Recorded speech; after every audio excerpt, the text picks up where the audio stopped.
like what I spoke to, punishment, and we did something wrong, and we're supposed to live till we're 80, and we sinned, and it's, et cetera, et cetera, et cetera.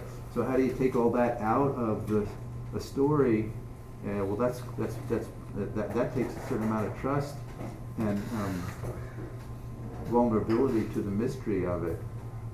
And of course, that's about experiencing, being around other people's dying. So you start to learn what works and what doesn't work when you find out you're dying. Where you don't make it over here at this part of your life so that you can just keep on having your normal life. And what I was getting to about, okay, let's take the drugs so I can have more time. Well, usually that more time doesn't look like what you imagined it to look like, because maybe you're so sick from the drugs, et cetera, et cetera, et cetera, or the after effects and side effects of the drugs. And so that extra time you really wanted, it turns out to be hell itself. So how do you navigate all that?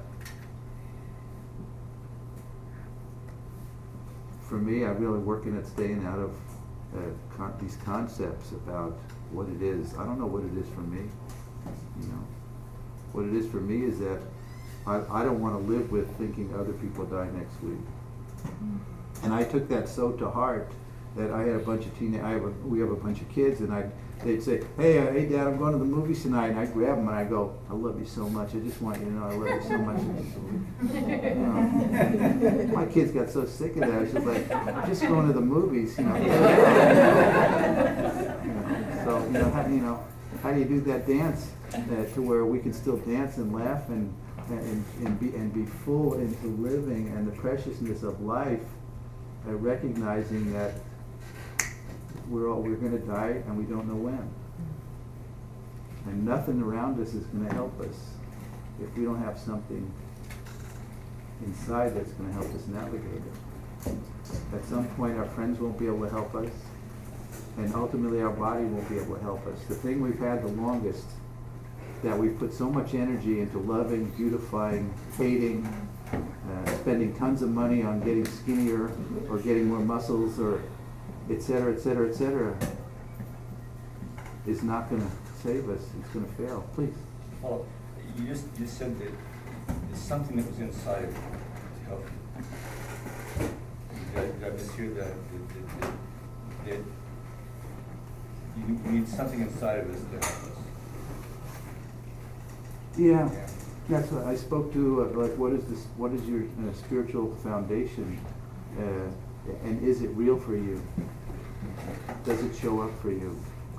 Because if it doesn't show up for you now when you're having a tough time, is it going to show up for you when you find out you're dying? So that becomes, I think, an incredibly important relationship to cultivate.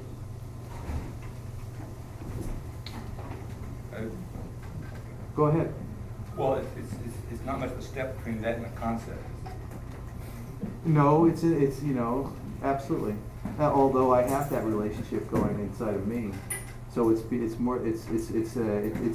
turned from a concept and understanding to an embodiment of something that's real. Right. So that's it's an experience.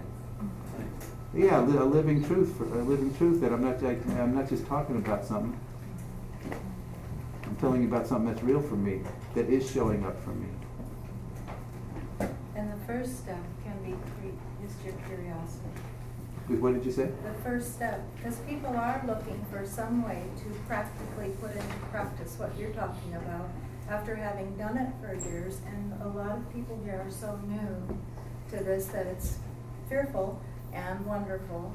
There's a freedom that comes from living with it, but also they don't know where to start. So if we tell them, I don't speak in generalities, I don't have a concept, it sort of invalidates their question, I think, and respectfully.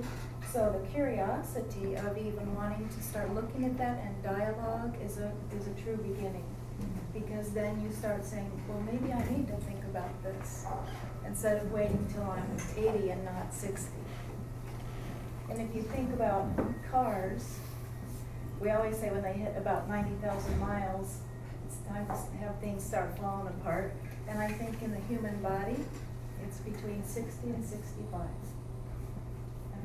many years of doing this, and you start thinking about your history and your family and their past and what happened to them and what's meaningful to you. Because it is going to happen to every one of us. Yeah. The asking the question is the beginning. And that's what I meant about stepping out of concepts. To step out of concepts is to say, I don't know. And then to see if you can come up with a better question. I think questions are so powerful, but they come from the place of stepping out of the world of concepts into I don't know. Because I know you could come up with a good question after I don't know. Even if that question is, what do I need to look for? Or what do I need to ask for?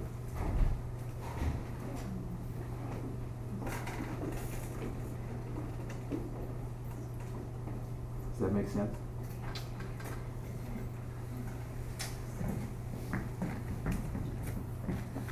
Well, not necessarily to me. It fits together, but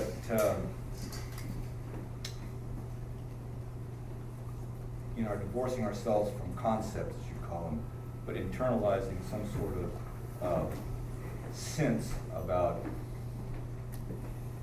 spiritual. Yeah, I'm not really. I'm thinking that sense about the spiritual is pretty important. And that to say that just death happens without an idea, you may not even be right.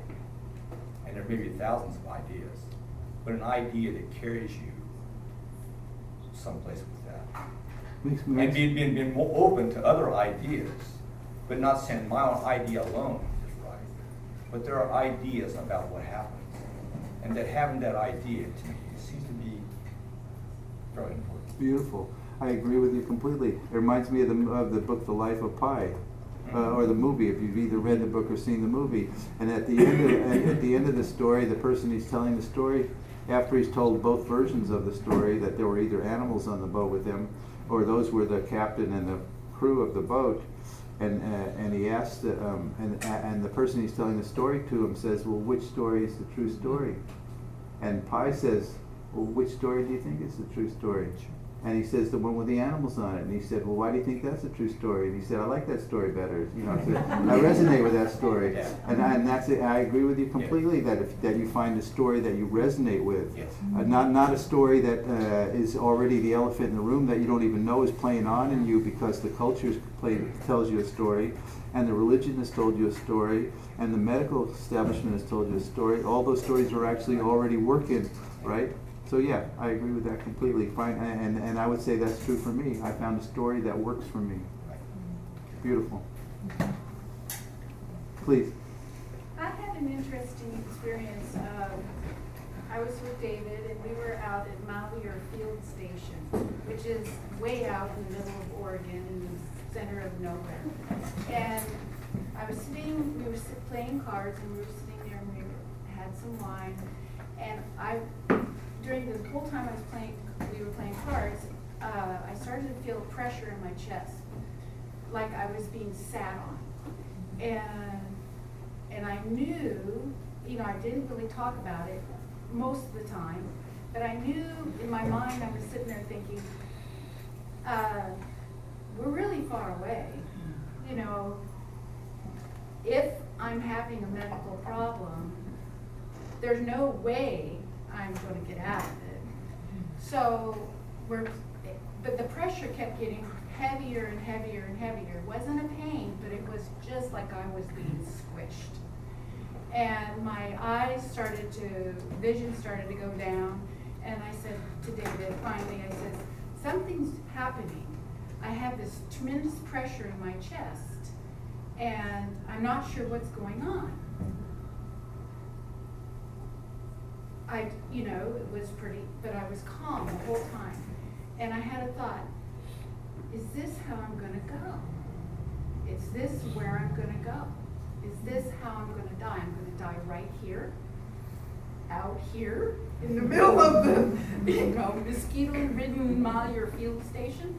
And so I went to the bathroom, and he walked me to the bathroom, and the pressure was just really heavy, and I sat down, and slowly the pressure went away. But I had no fear.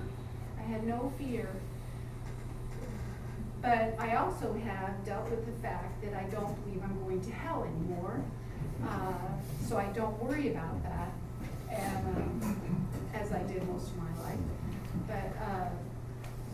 But my question now for myself is, I had no fear, and I actually really, for a second, thought I was going to die right then.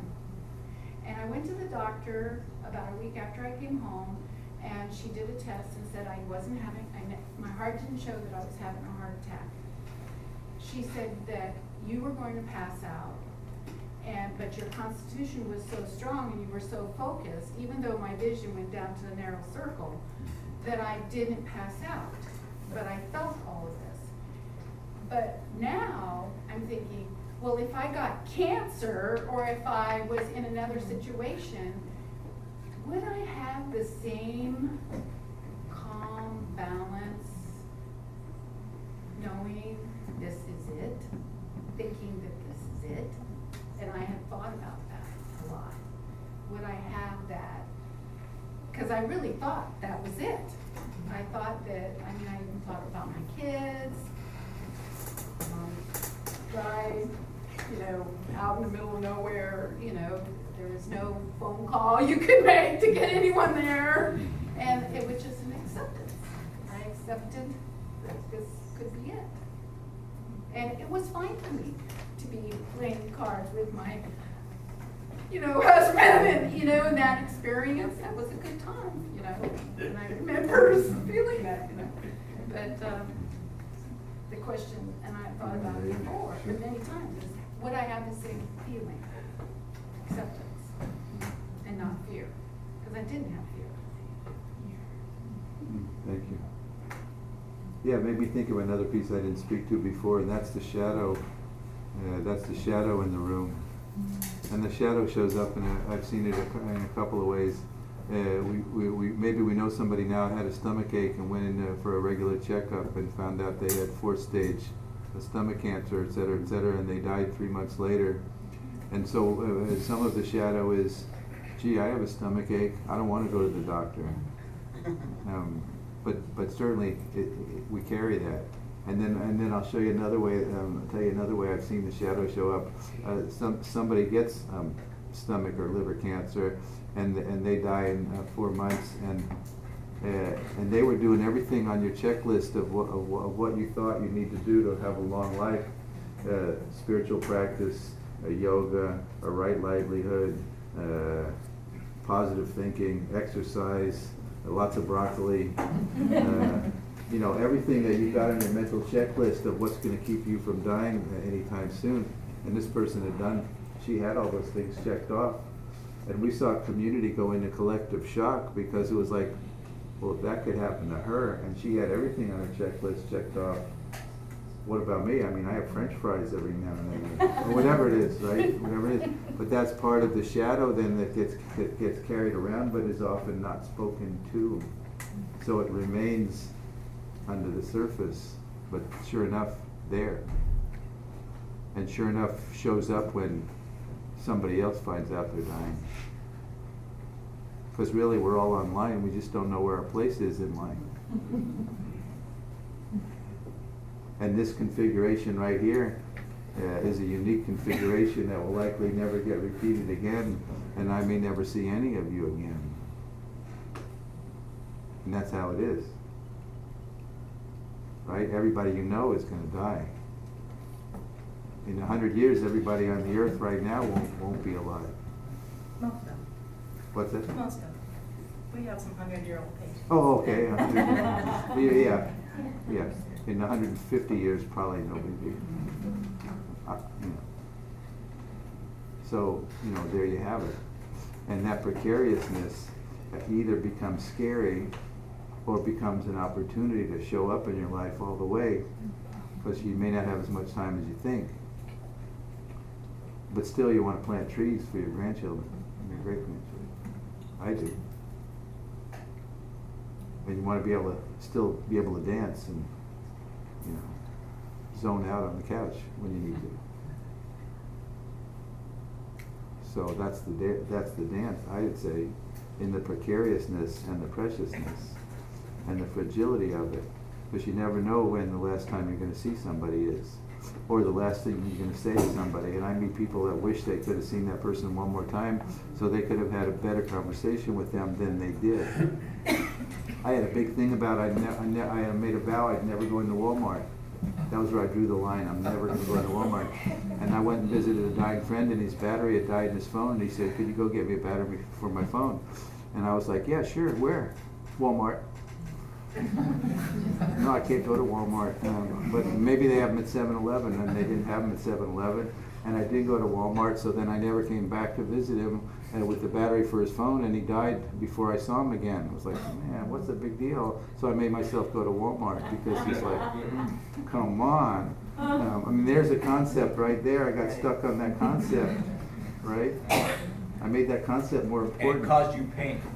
Yeah, it caused me suffering. Yep. Suffering. Absolutely, absolutely. I made that concept more important than what was being asked for in the moment. So, I don't know, maybe that's enough unless somebody else got something cooking. Please. Oh, I just wanted to make a comment about the concept conversation. So, I was listening and I was thinking that there's the doing and then there's the concept. And one of the practices in the doing of coming to this is beginning to see that death actually shows up every time you sit down to eat dinner.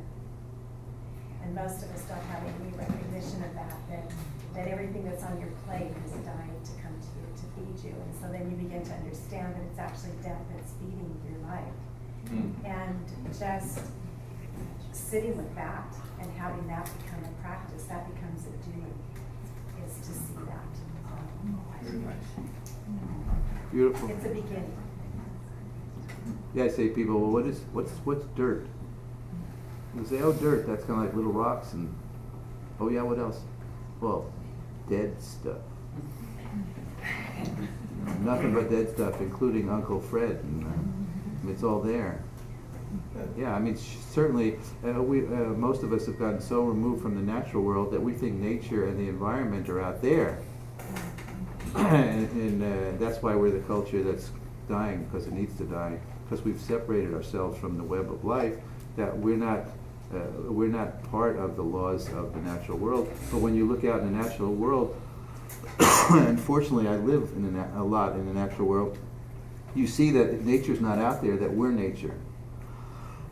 And when you see nature, you see that you can't even distinguish the difference between where life starts and where death starts, that it's all this dance that's happening all over the place, constantly, everywhere you look.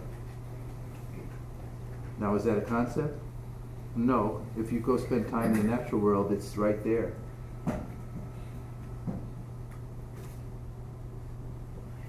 Just like this woman said, it's on your plate. That life needs death, death feeds life. It's happening everywhere. But, I mean, it's just a concept how you experience it. Because you can tell somebody, you had this incredible experience of oneness of it all, and that's, for that person, it's a concept because you're telling this experience. And then they have this experience of this oneness, and then it's like, oh yeah, and then you see the other, and then there's two people that see each other. Thank you. Yeah. Okay. Somebody else? No, I'm pointing at the clock. Nobody gonna walk out here going, oh, the clock. I thought you were pointing at the end. But I don't want you to walk out of here and go, I wish I would have said something, but I maybe didn't have the courage, or blah, blah, blah, blah. So I'm not in a hurry to leave. So, but I don't want you to leave and go, well, I wish I would have said that, or asked that, or. Bodhi, I'm sorry. No, don't be sorry. I just want to share what my sweetheart did for me. It was very early in our dating career, and my cousin Jan had fought cancer for many, many years, and my sister called me in December and said it's metastasized. And here's this man who I really don't know that well, and I sat across from the table and I looked at him and I said, I really want to see Cousin Jan. I don't want to go to her funeral. I want to see my Cousin Jan. And he just looked at me and said, pick a day, we'll go. And so we drove all the way down to Sacramento, and my mom lives there, my cousin lives outside of Sacramento. And I grew, well anyways, I come from a Catholic tradition, and my dad died young, and anyway, so I get my mother in the car, I get my sister in my car, we go to Trader Joe's, we get together all this food, and we go up. And it was the first time I'd ever seen my cousin's house. It was out in the woods. And it was so wonderful to walk up. And Cousin Jan just gave me this great big hug. And we just shared and talked. And we didn't talk about death, you know, but I got to see her alive. And that was so precious to me. And we were having a family reunion in Los Angeles, and I couldn't go, but technology is so wonderful, and my brother uploaded some Facebook pages, or took photos and got it on Facebook. And I looked at the family photo, and there was my Cousin Jan. She had made it, and that was her way of saying goodbye. She came home, and within 2 weeks they had hospice, and she had, and I use the term passed on, because that's my concept. But I guess that's what I wanted to say, is how much I so appreciated that. That this was someone who understood, I don't want to go to a funeral. You know, I want to go see her and hug her, and she knew exactly why I was there. I knew she was dying. I knew, you know, it's metastasized. And at the same time, when my uncle called me, and my uncle asked me, he said, how are you doing? And I said, my daddy's dying. My daddy's dying. I was in my 20s, and my uncle said, I know that, sweetheart. I know that. But I couldn't tell my dad that. My dad was just railing against it. So I guess maybe that's what I wanted to share, is that this concept of dying, I don't understand it. But I knew my dad was dying, and I knew the time was precious. And he had that. The only thing I did regret is he didn't die in his bed. And after my dad died, I had community, crazy, wonderful community. But the one thing I remember doing is I went down to my mother's house and I slept in her bed with her for about a week. Because I didn't know what to say, I didn't know what to do, but I just wanted to be there. So I wanted to share. Beautiful, thank you. Thank you. So I think maybe that's a good place to stop. We have a website. We're in a 501c3 nonprofit, doorwayintolight.org. There's also the deathdoor.com. That is out there. You can get our newsletter if you want to get our newsletter. If you give us your email, and I won't share your email with anybody.